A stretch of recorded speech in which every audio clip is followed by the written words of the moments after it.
All right, everyone. I'm excited to introduce my next guest, actor, teacher, director, producer.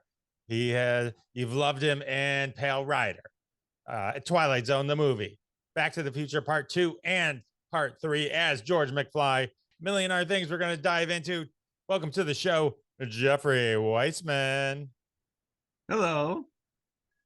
Your video didn't pop up. You got a video? I'm making sure that make them hungry. Like, who's coming on? Who's going? Yeah, yay! It's great to be talking to another Jeff. Our name is so rare these days. So The Jeff Club. The Jeff Club. The Jeff Club. Do you do your is it etymology or entomology? Anyway, do you know what Jeffrey comes from? I think I did at one point. I think it's that Anne Murray song. No, I'm just kidding. Yeah, you're right. Absolutely. It's Anne came up with the name. Godfrey, which originally came from God-fearing. That sounds about right. So let's just rock this out. A lot of fun stuff to talk about. Definitely want to dive into Back to the Future 2 and 3. But first, I would like to talk about who I can only assume is your arch nemesis, Matthew Broderick. So Matthew, he's not my arch nemesis. It's just the timing on a couple things were a little off. I say arch nemesis with love. I know me and like you're in a thing, but I just I know there's some earlier roles that were in your story that were hindsight's a wonderful thing. For those going, what are these guys talking about? Let us in on this.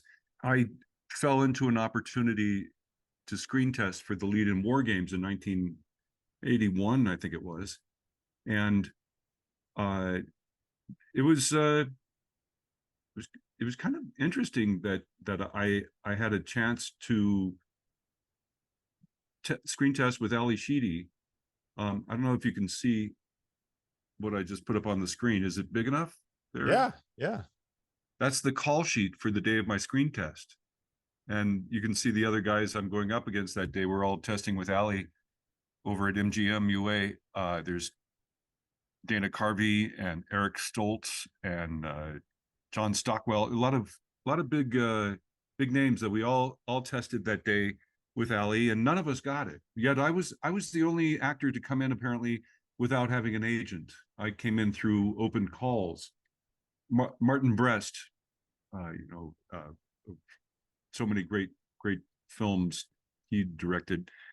He was the original director on it, and he liked me enough to tell an agent that I was his favorite for the role of David, and she pursued me. She had just opened a new office boutique agency theatrically in Beverly Hills, and she came to San Francisco where I was studying at the American Conservatory Theater and State University there, and she kind of wooed me and represented me. You have to, in the acting world, you have to negotiate your contract, your rate of pay before they screen test you.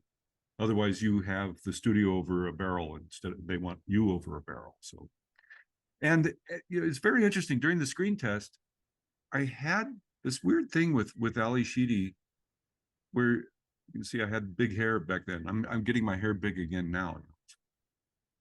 Outside the WarGames, Martin Brest and Lisa Weinstein office. And Ali during the screen test kept kind of looking through me and looking around me. I was like, why am I not getting eye contact with her? And let's kind of look around. And there was Eric Stoltz in the dark corner of the soundstage watching. I was like, so as we know, I didn't get the role. None of the other guys got the role. I even talked with Sean Penn at one point, who was up for the role of David. And Sean said something was off on that whole production. I passed on it. And I was like, Anyway, I ran into Eric Stoltz, I don't know, 25 years later. And I asked him, I said, in 81, 82, were you and Ali an item? And he said, what year? I said, about 82. And he goes, yeah, we were living together out in Malibu and blah, blah. And I was like, aha.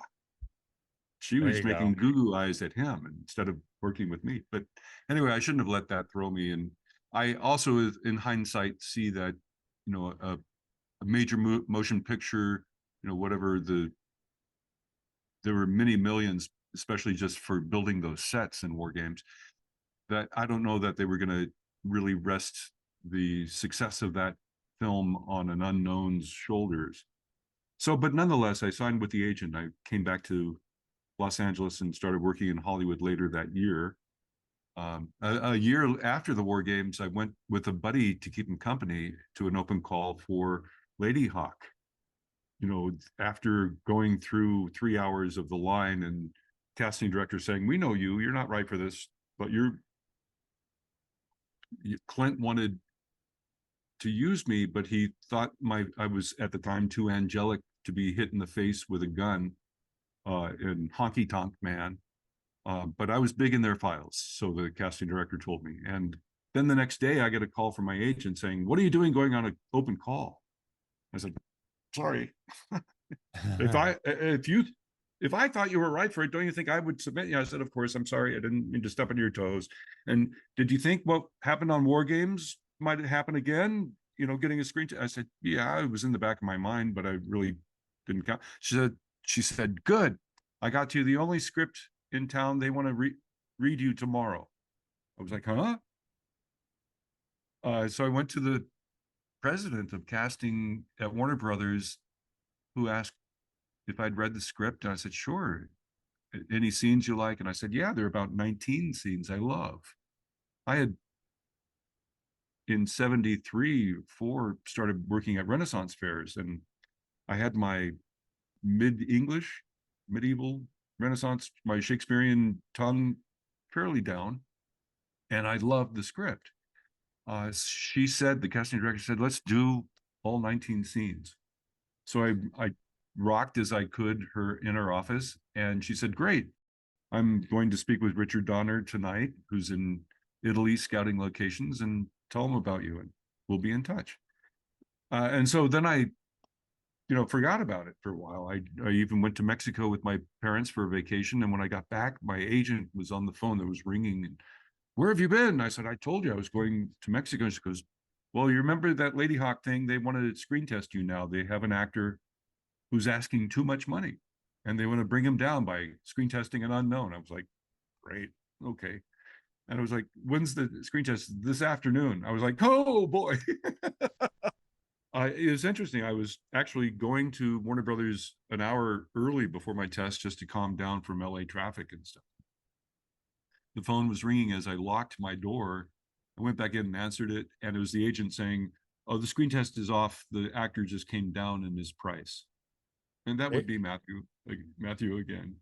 Matthew Broderick, right? Exactly. That's why I jokingly called him your arch nemesis, because he was always just squeezing his way into your potential future roles. My actor heart ego was, crushed, of course, and I couldn't for many years even go see WarGames. I finally saw WarGames probably about, I don't know, 7 years ago. I think I finally, maybe 5 years ago, and he did a great job. I thought he was good.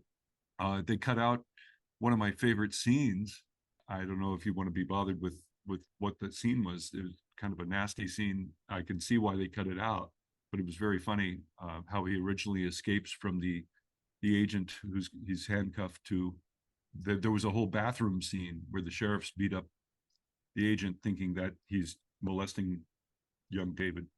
Anyway, then as I digress, the Ladyhawke thing just reassured me that, I had to keep at it to build the career. I wasn't going to be flung into Starlight without paying the dues. And I still haven't seen it. I still haven't watched Ladyhawke because I know that Matthew, I don't know if anyone else used an English accent, medieval, at least, spice. And I really adored Michelle Pfeiffer and respected Rutger Hauer. I was hopeful. Well, I've never seen Ladyhawke, and out of Hey, let's watch it together. We could do a first reaction. Out of respect to you, though, I'll never watch it until you give me the go ahead. No, let's do it. I think it's time. It's No time. more grudges. All right, we will do that. That'll be a follow-up episode. Everyone can Okay. look forward to. And I'll pause it. This is how I would have delivered that line. Oh, my lady. Oh, boo, boo, boo. Anyway. So after moving back to LA, I finally started working. I think, yeah, my first co-star role in a film was with John Lithgow on the George Miller episode of the remake of Nightmare at 20,000 Feet. I had just a delightful interview and audition for George Miller. I personally was shocked that they were going to complete the film because of the Vic Morrow and children being slaughtered on that Landis episode. But 3 months later, Spielberg said they had that episode, enough of it in the can to finish the film. He had everything. Everyone else was in pre-production. So he decided to complete it, which, still, I was happy to have work though, and to be a part of such a fantastic ensemble. I really immediately dove in to be a collaborator with George and Alan Davio, the cinematographer, and Garrett Brown, who in fact, the inventor of the Steadicam. It was one of the first films that the Steadicam worked on, and back then, what it weigh? Steadicam, I think, weighed 65 pounds, and Garrett is a big guy. Let's see if you can see that. Is that big enough? Yeah.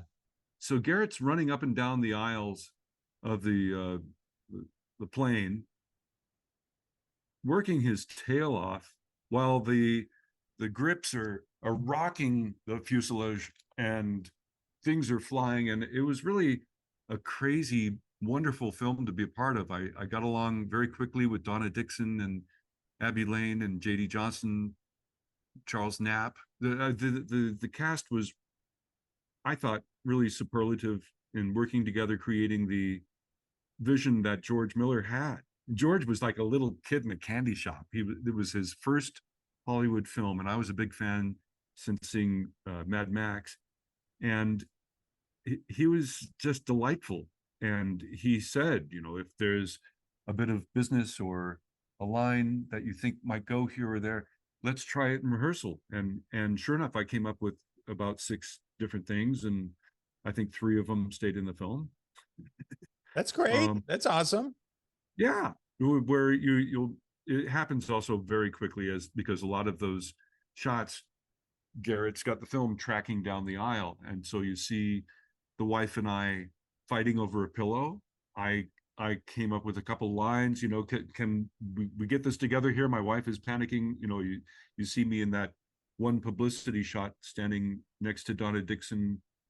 Between us is Spaz Attack, a guy with a mohawk who was famous from being Boogie Boy with Devo and dancing with David Bowie on his tour.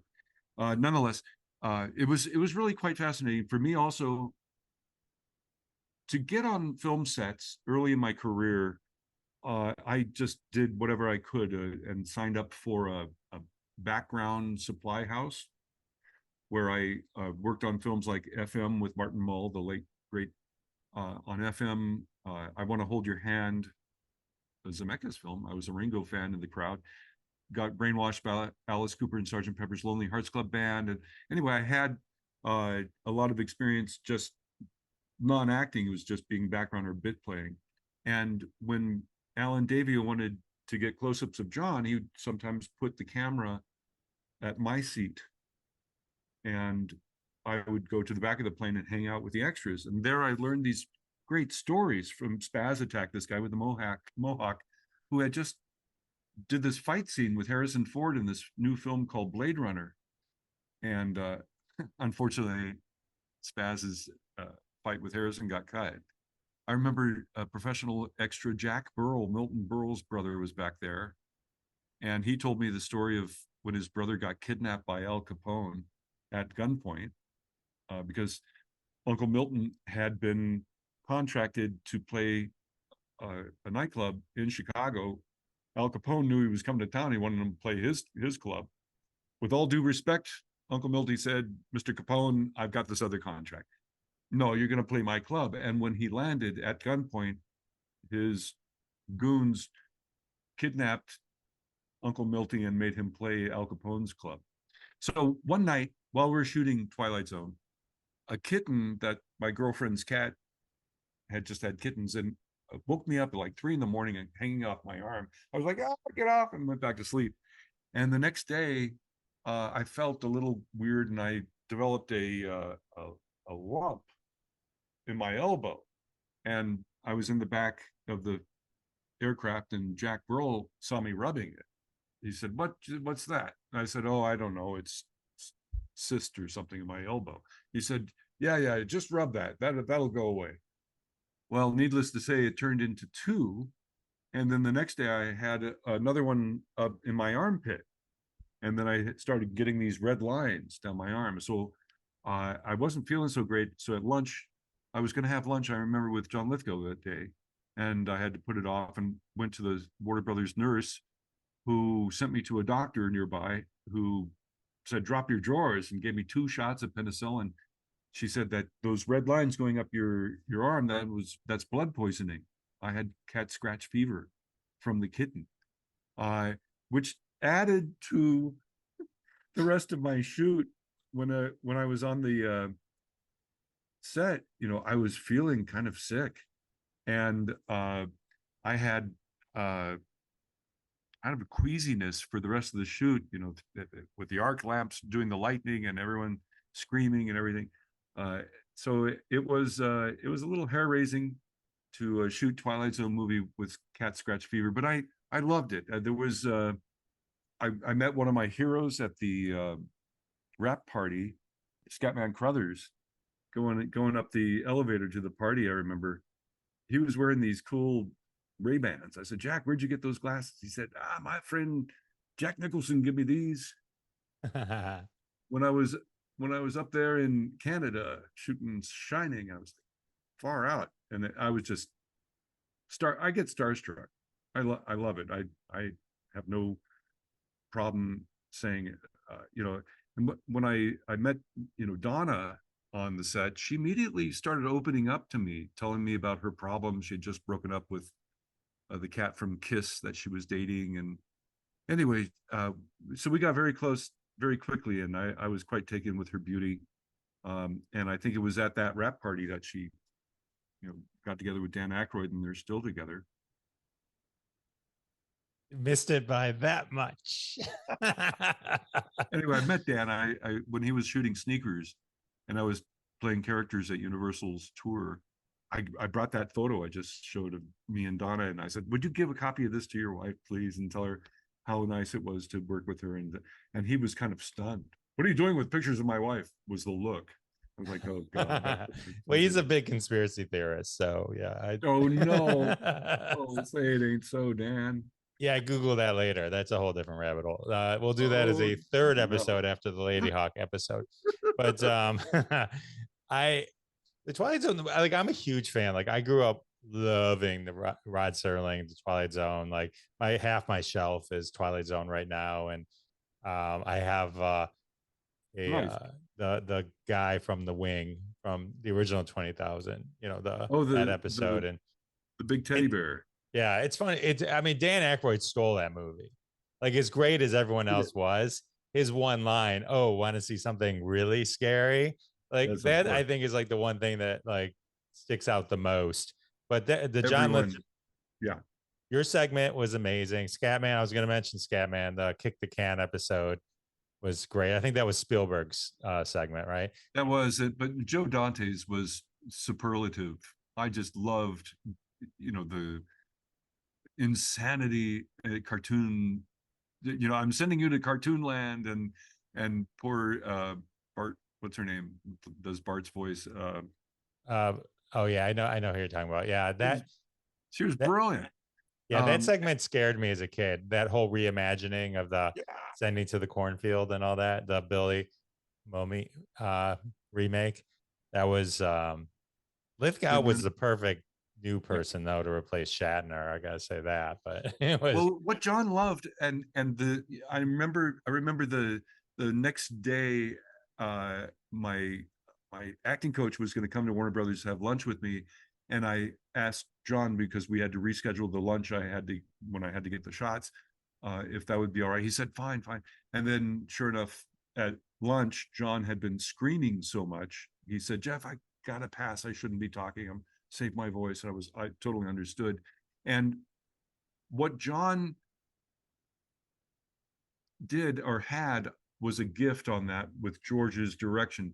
He told me that usually he's told to bring it down. You know, he's a big man, weaned on stage, and he always has to bring it down for film. And on this, George was doing the opposite. He was saying, no, bigger, bigger. I love it. I love it.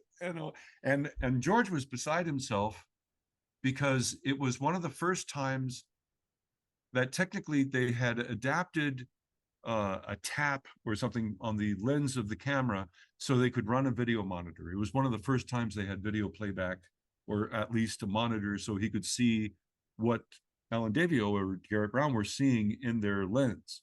And George was beside himself. He loved it. It was just a thrilling set for me to be on, and I cherish, you know, the long relationships.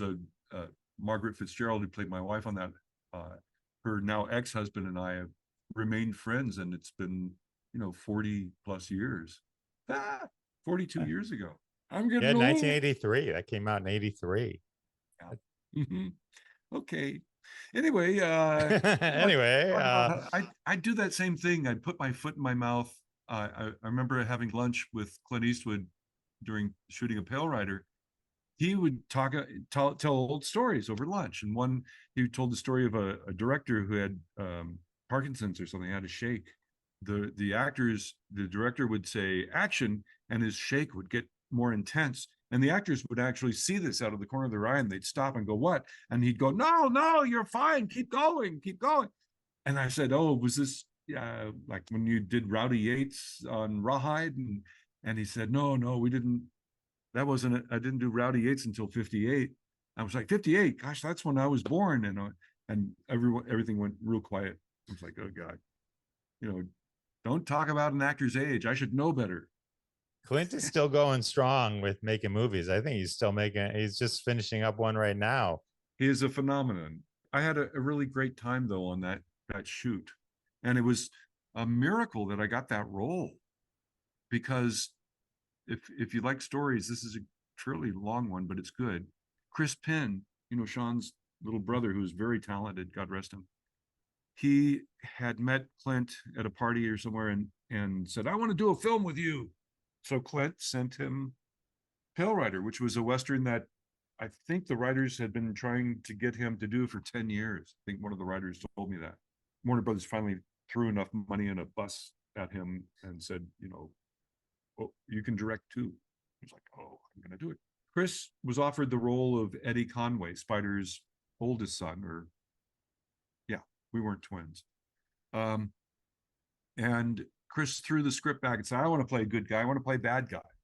So then Clint moved Chris over to LaHood's son and moved Chuck LaFont, who was playing Eddie Conway, he was playing Teddy Conway, to Eddie Conway.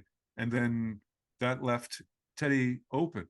And remember the agent I mentioned, who chased me down when I was up for WarGames, she would bug the casting directors of every studio weekly.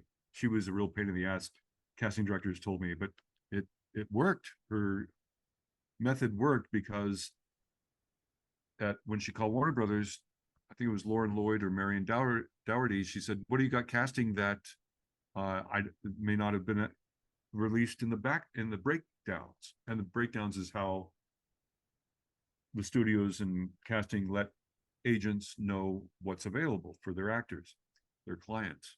And the casting director said, well, we've got this one role in this Clint Eastwood film that we haven't released because we think we'll cast it from our own files. And she said, well, describe it. Maybe I have a client that's right for it. And she thought I fit the description. So she got me an interview. And when I got the script, I could see that I needed to cry on cue. And I have studied over the years many different acting techniques, and I prepared 3 different techniques: a Meisner fantasy charging technique, where you imagine the death of your father, and which the scene was about, or I used exercises of the method Lee Strasberg, uh, loosely based on early Stanislavski, of emotional recall and sense memory. I had a lock of my grandmother's hair in my pocket, who was the only one in my family who encouraged me to pursue my acting. My parents would not let me act outside of school productions, generally, growing up. Anyway, I wasn't going to leave anything to fate, and was going to be able to cry on cue. And as it turned out, because I at the time was also studying a very Zen approach of acting, of just giving yourself over to the material and letting it resonate, that's what I did, and that's what worked. I didn't have to fall back on any of the other techniques. And the tears came fine when Fritz Mann put me on tape, because Clint was already in Idaho in pre-production. I cried on cue. Clint saw that and hired me, and I was on a plane. This was like on a Friday, and on Monday or Tuesday, I was on a plane headed to Idaho to make a Western with Clint Eastwood for 6 weeks on location. And it was really another pinch myself kind of situation, where I had, scenes with Clint, and got to play cowboy. That's awesome. Here I am with Daddy's dead body, telling him that the bad guys want him to come to town and take care of him now. Little did they know that he was going to. While we were shooting, the weather got really gnarly. We had, with the wind chill, many below 10-degree days. The practical set that they built was on the top of a mountain, so wherever Bruce Surtees put his camera, he had the Sawtooth or the White Cloud or the Salmon River Mountains breathtaking shots in the background. So that holds up in that film really well.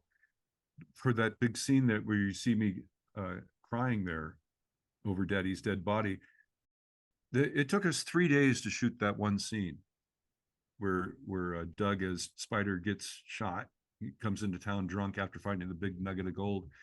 And if you look closely, if you watch that, here's another one we can watch together, and I'll point it out again. When he's first calling out LaHood and his guys, they're in sunshine, I think. The next day we're in a blizzard. Anyway, there was snow on the ground, then all the snow melted, and then they had to bring in the oil-based fake snow for the third day, the final, when Brother and I leave the mercantile and get to Daddy's dead body. As you can see me crying over Daddy's dead body here in this shot. Clint did something that a lot of directors now do, that I think he learned from Don Siegel from the Dirty Harry movies, who learned from John Ford, to shoot the rehearsals. And if you got the scene in rehearsal, you could just move on, not worry about getting a take. And that saves film, and it saves money, and it saves time. And, we had worked 3 days already on this one scene. When we talked about the blocking, discussing where Chuck as Eddie was going to go, where I as Teddy was going to go over Doug as Spider's dead body, when we got to roll on the rehearsal, Chuck went to my spot. So I shift gears real quick, and I go to his spot, and I'm at Daddy's head crying, and I almost slip on this. I did slip on this oil-based snow, because the snow had melted from the previous day, and I almost kicked poor Doug in the head, but I didn't break. I kept the scene going, the emotions going, although it was 10 below with a wind chill, and I could feel the tears freeze in my eyes. And when I heard Clint call cut, let's move on, I got into his face. I said, Clint, Chuck didn't hit his mark. I almost kicked Doug in the head. Let's do it again, please. And, that way we can do it right. And he thought about it, and and he said, no, we're just going to cut from your face, which meant I had the close up. So I'm not going to argue with that. And that's what stayed in the film, which was very nice. And that's what that shot was from. Excellent. There you go. So it all worked out for you. Yeah. So look closely at those scenes. You'll see it's blizzarding when it cuts to brother and I at the mercantile, and then dad back to daddy or the deputies. They're in the sunshine. It's very great editing, wonderful editing on that. So you mentioned I Want to Hold Your Hand and Sergeant Pepper's Lonely Hearts Club Band. So your early uncredited extra roles were very Beatles focused, even FM, all music. You came in strong on music. There you go. This is, yeah, I'm which number am I here? I think I'm the third one going in from the right in the second row, basically the dark-haired guy with his arm up, that we're doing our chanting. I forget what the lyric was, but because I had a little dance move in that, they upgraded my contract from being a waiver extra to being a union extra, which meant, or a dancer. No, I was now a dancer. So I could join the union, which was $350 to join then. And I was dirt poor, and I had to pay my rent instead of joining the union. I didn't join until Twilight Zone movie, 5 years later.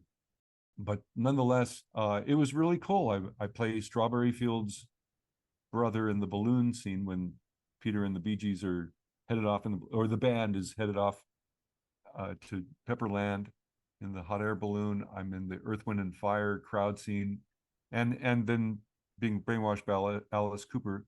And I really became fond of this one blonde dancer.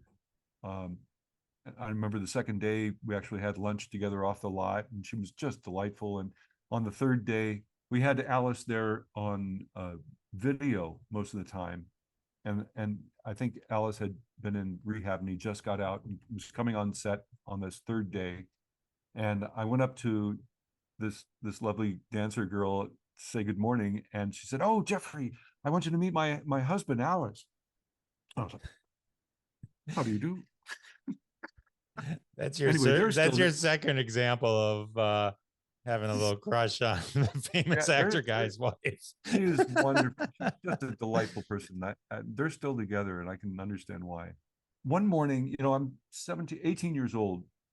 I'm on the set there at MGM, and my nose is trained. I can smell pot at 7:30 in the morning. I'm like, what? Who's smoking pot on the soundstage? And I follow my nose, and it takes me to Barry Gibb.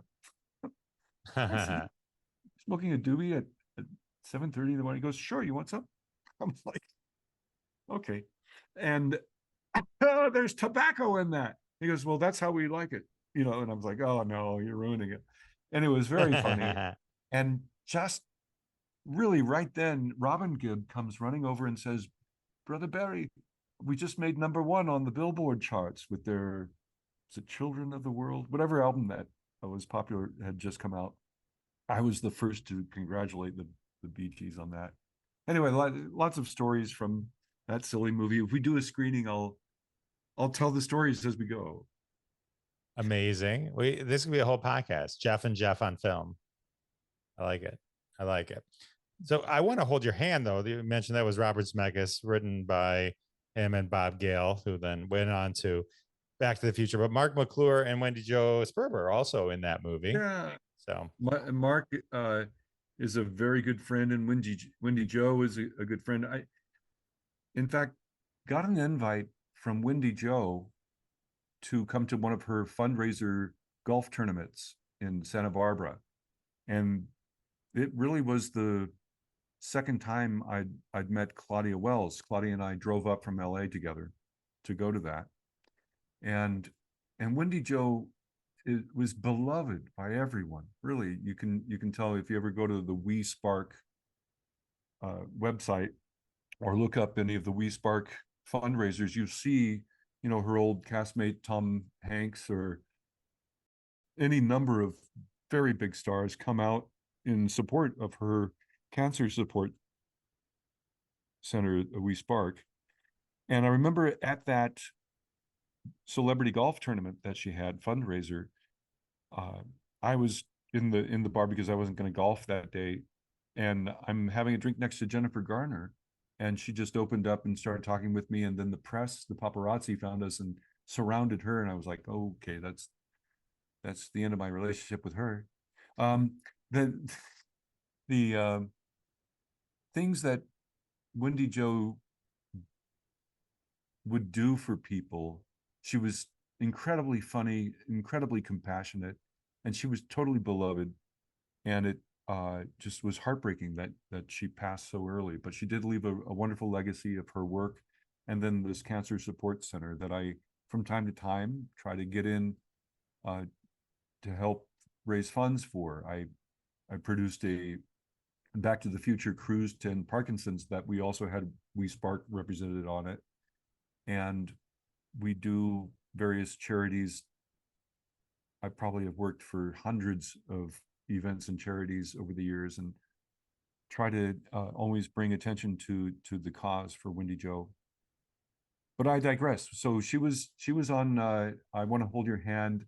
I'm in the scene outside the Beatles New York hotel as a Ringo fan, and it's a typical Burbank backlot day. It's over 100 degrees, and we're all dressed, padded up for winter, deep winter in New York City, where it's lightly snowing. And Zemeckis, I don't know why he didn't feel competent directing the scene, so he brought in his buddy Spielberg to direct the scene, and the extras were dropping like flies because we're all bundled in coats, heavy coats, and wraps and stuff. And it was a long day. It was pretty brutal. Another hot day like that on Repo Man. My bit was cut on Repo Man. It was one of the UFO enthusiasts in the bank. That was a 105-degree day. And since I went to the same high school as Emilio and the Penn brothers and all, I was friendly, and I said, Emilio, we're dying here. Can we use your trailer when you're not using it? He said, help yourself. So I got some air conditioning, which was nice. Was Michael Nesmith around for Repo Man at all? I didn't. If he was, I didn't recognize him. I was too busy sweating. That was a Michael Nesmith production. He was executive producer from the Monkees. How very cool is that? What a great songwriter he was. Loved him. Okay, so all right, so let's transition. Let's talk about your Back to the Future 2 and 3, George McFly. Well,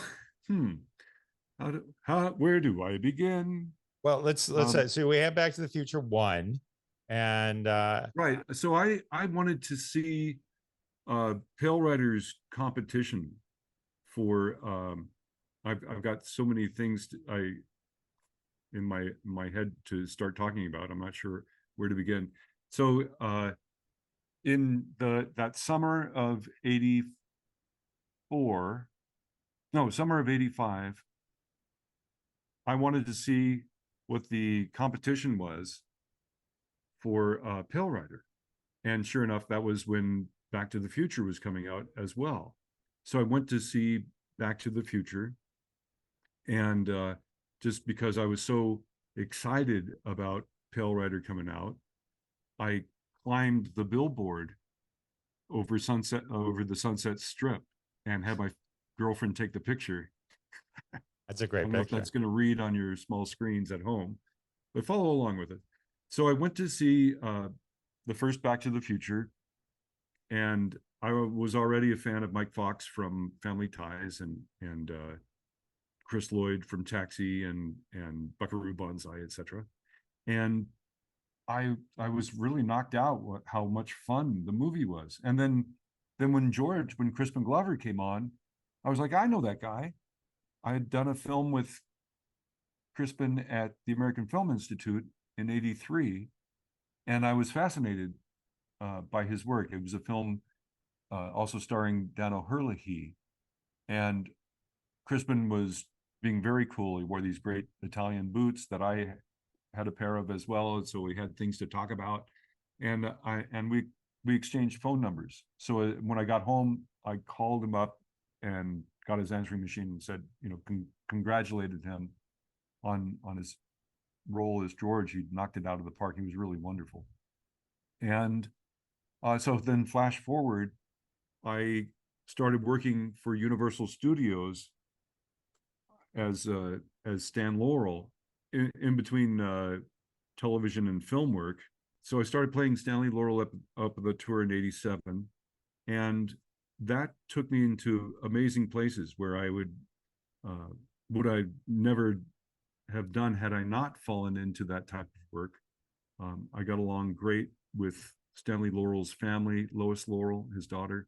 And then when I worked on Diagnosis Murder, I got to talk with Dick Van Dyke all day about his relationship with Stanley Laurel. Here, we're both doing our Stan Laurel impressions. The agent who referred me to that job called me up one day in '88 and said, "Do you know who Crispin Glover is?" And I said, "Of course I do. We did a film together at AFI, blah, blah." He said, "Are you the same height and weight?" And I said, "No, he's taller and probably heavier." He goes, "Well, they're looking for a photo double for this film project for him." And I said, "I need the work. Get me in there." And sure enough, it was for the Back to the Future sequels. Both 2 and 3 were called Paradox at the time. And I had a good meeting with the ADs, and then went to casting and had a good audition, and then started getting fitted for body casts and facial molds and makeups. And I figured they needed George in 2 places at the same time, because they were making these makeups for me to be similar to what Crispin looked like. And I called Crispin and once again left him a message saying, "You remember me, your buddy Jeffrey? Say a good word. I need the work. You know, I'm up for being your photo double, and stand in whatever they're going to use me for it. I probably need George in 2 places at the same time, like they did with Kevin Holloway and Michael J. Fox."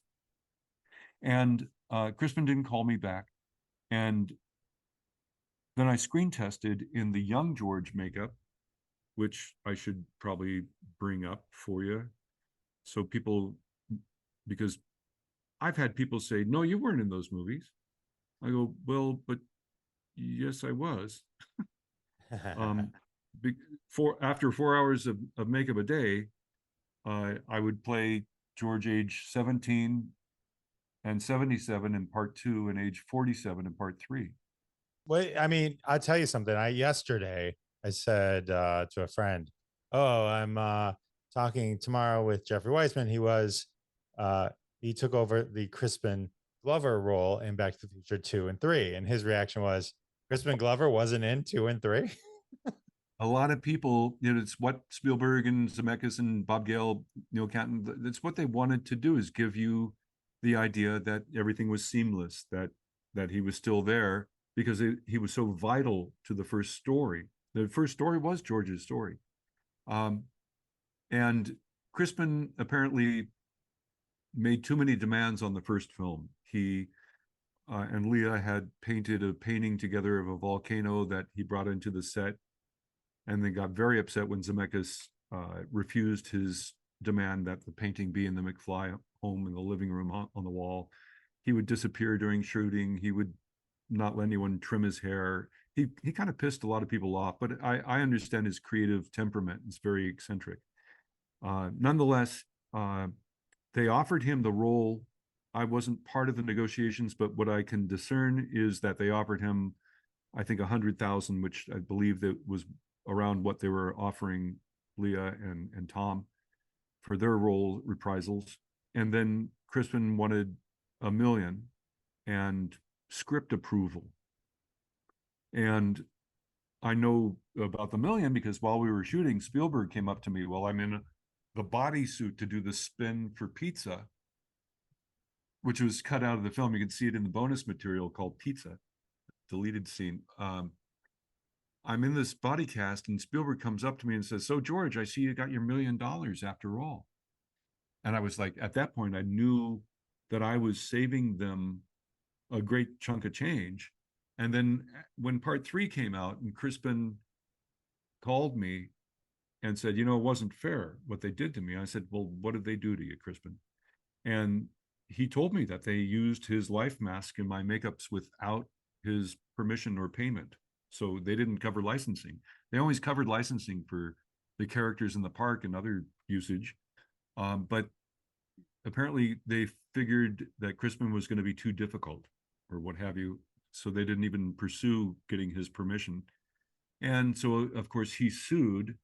I was willing to talk with his attorney, and I shared my stories and photos. And I think that was kind of the leverage. I got deposed for 9 hours once and 8 hours another time. So 17 hours of being deposed. They, I think Universal saw that they weren't going to win, and the insurance company paid Crispin to go away for $750,000, or a little more. The Screen Actors Guild came up with a rule that producers cannot use another actor's likeness without their permission. So it's interesting because I learned, of course, from various sources that I had been blacklisted because it came out that I had spoken with Crispin and his attorney. And then the trolls now, when anyone posts something like a picture of me with the cast in that makeup, I'm called terrible names by the trolls. It's kind of scary and upsetting for me. I think I'm a little too sensitive, but at least I have been discovered by the fans. In 2008, we did the first cast reunion at the Hollywood show, and I was really embraced by the fans. And since then, from time to time, I go to fan cons. You know, I get lots of fan mail and lots of requests for autographs, or you know, can you wish my family member, big Back to the Future fan, a happy birthday, that sort of thing. Excuse me. So it's a mixed blessing. I have the kind of legacy of being kind of the glue for the people who didn't know it was a different actor, of keeping the trilogy kind of together there in regards to George. And then I helped Crispin get his money, and helped, you know, because of that case, the rule, which has come, of course, to light again because of AI and the advent of the ease with which someone can be replaced. You know, everyone goes right back to, you know, my work in Back to the Future 2 and 3.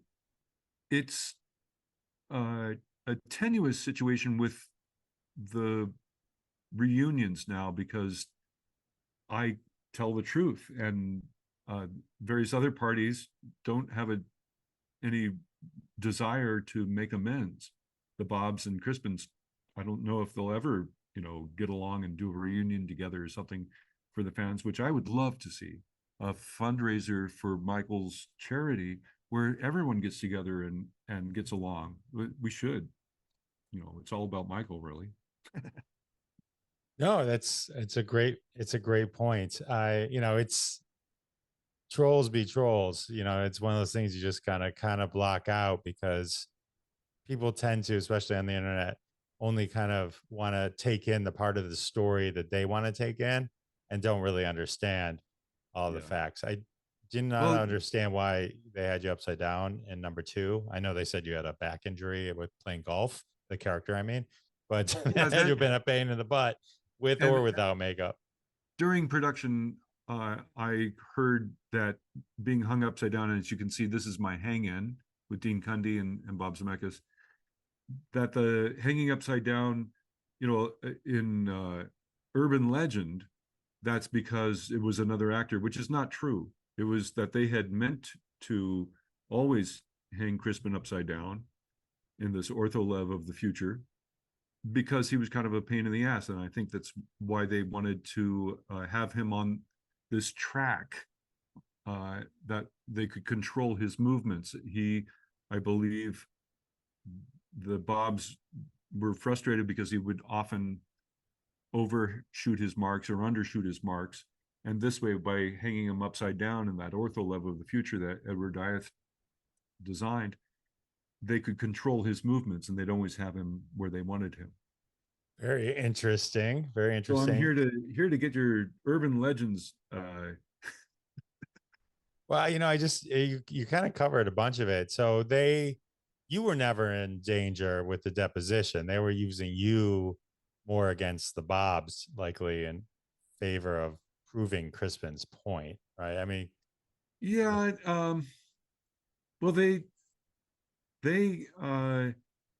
Crispin's attorney was being vague in the suit. It was suing John Doe from 1 to 100. So they could sue anyone they wanted because of discovery. Who would they find was at fault? I was represented by the universal attorneys, and I think that's why, it came to bite me in the butt that it came out when it came out that I was helping Crispin and his attorney. And that was unfortunate. And the profile of the young George makeup, it's the Polaroid that I had that probably, won the case for me, or for him rather. I could see. So I take it you and Crispin are not talk. You still don't talk, I would guess. Well, after he got his settlement, we had talked plenty during when he wanted to sue and wanted money. But then after he got his settlement, I called and I said, hey, I left on his message machine, it's Jeffrey, you want to give me a call back and debrief, he didn't call back and didn't call back. So finally I called his machine on his answering device, his outgoing messages, him saying, hello. So I did that after the beep, hello. And he picked up the phone laughing. And he thought I was another friend of his. And it was obviously awkward time. He was like, oh, it's you. I said, Crispin, you want to, take me to dinner or buy me a drink as a thank you for helping you? And sure. Let me call you back. And that was the last conversation I had with him. And now, he's out there in the press saying that he didn't care for that actor's performance. And I was like, really? What? I was thrown in the 11th hour because you wouldn't come back, make terms. You had the choice of coming back and doing the performance you wanted. Anyway. That is unfortunate. That is unfortunate. Yeah, sour grapes everywhere. Do you regret doing it? That's a good question. Do I regret? Not necessarily. I love having been a part of this incredible trilogy, which is now voted, one of the top 3, or no, I'm sorry, one of the top 10 trilogies of all time, which is very cool. And then I have these fans, this fan base around the world that many I've become friends with from everywhere, from Japan and Russia and Brazil and Argentina and Italy. It's astounding, the reach of the trilogy, and they respect these fans that respect my participation in it, that go to bat against the trolls quite often for me. That's good. There's always the lovers and the haters. So anytime you're part of an interesting controversy. But here, I mean, with Back to the Future, you're like it's also historically known. Oh, great photo. Eric Stoltz. I mean, they shot half the film with him and then replaced him. And you mentioned Claudia Wells earlier. They replaced her in 2 and 3 with Elizabeth Shue. You never hear a thing about that. No. Yeah, well, they kind of say, well, they replaced Claudia with Elizabeth. Why didn't they just let the actor they replaced Crispin with use his own face? And it was like, well, I think it was just they couldn't. They were, I think, rushing to get that money that the studio was offering too quick to really work things out. I don't know. I could try to explain it. Do you think if Claudia Wells had stayed, they would have been able to let you be you? Do you think it was just the whole idea of 2 cast members being different that they just couldn't deal with or juggle, or want people to have to internalize and accept? This is a question I can't answer. I can speculate. Yeah, of course. Yeah. Speculate away. That's all. Wait, you don't know the actual answer to that? I wish I did. Well, I had heard that Claudia didn't come back because she had some physical problems, that she had some weight she couldn't drop in time. She had some other personal problems. And then, of course, her mother's illness. And Zemeckis had worked with Elizabeth on Adventures in Babysitting and was probably very close and got her to, step in And yes, she didn't look all that much like Jennifer, but the part was so small that they figured they could get away with it. Whereas everyone's attention on the McFlys, especially, I know all the young guys who had a crush on Jennifer from the first film were probably going, "Hey, that's not the same gal." With George being such an integral part of all the scenes that they needed to recreate for Paradox, all the fights with Biff, the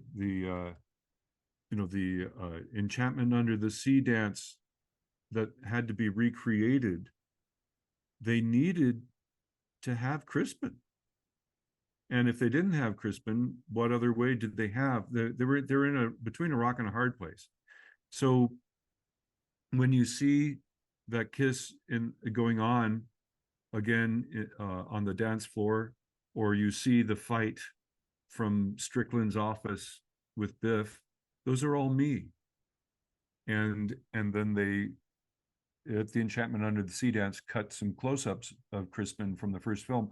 And that was one of the things that Crispin used when he told me that they weren't going to pay him but scale, I guess, maybe a couple $1,000 for the reuse of those scenes from the first film intertwined with my work.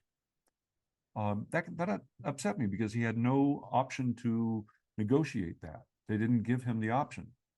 And I thought that was terribly unfair. And as much as of an so-and-so that he was being on set and for everyone and towards people, he was not being treated fairly, I thought. And that's why I helped him. And it also hurt that they kind of railroaded me. They lied when they said I was going to be a photo double or a stand-in, and then at the last minute switched me into the role. It was my makeup artist, Ken Chase, who told me I was going to be George. Oh, wow. It wasn't casting called like at 6 p.m. on a Friday, just as my agents were closing. My agents called and said, "Hey, they want you as George. We got to negotiate." I was like, "Oh my God." And they wanted me to go into production, the next Monday. And they didn't even negotiate my billing.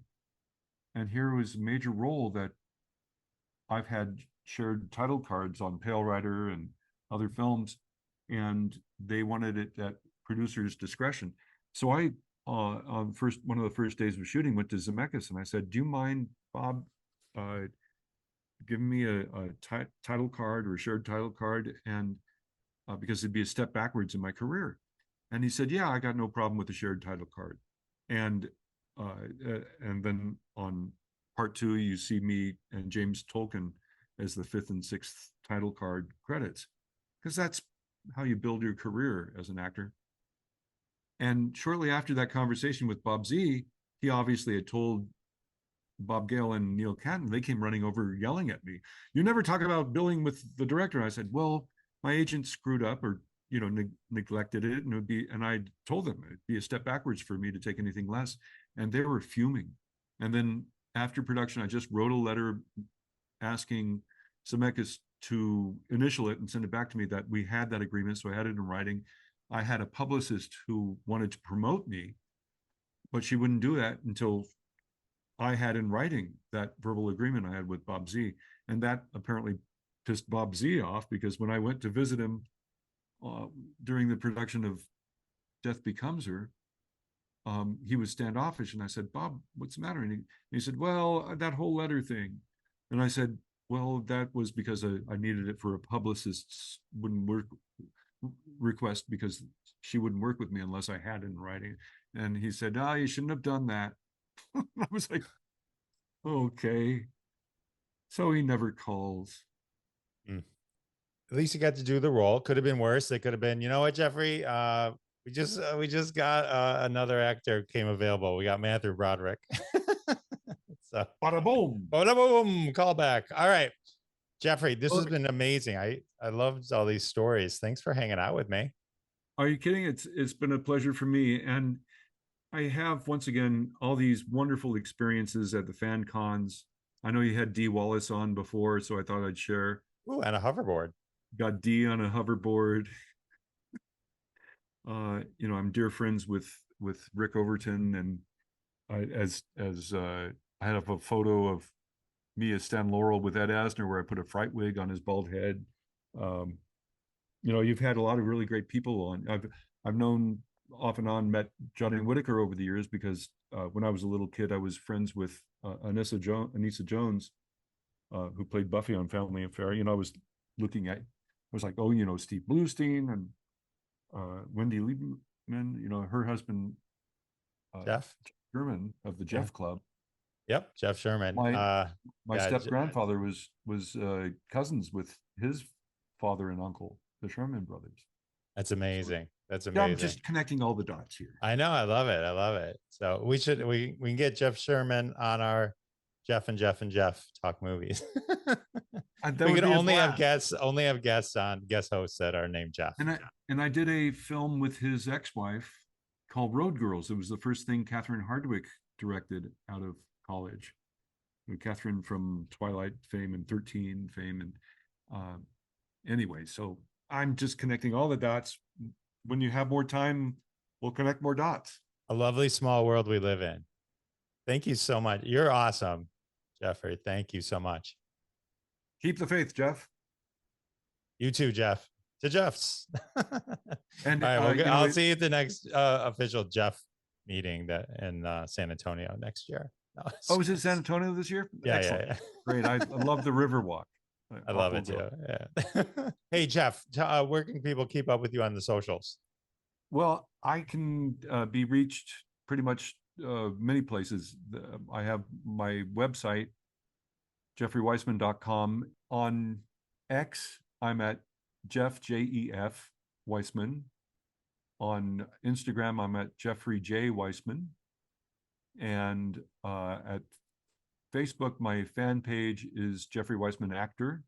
We'll talk again. I feel like we're best pals now, and we'll go from there. Thank you so much, Jeff.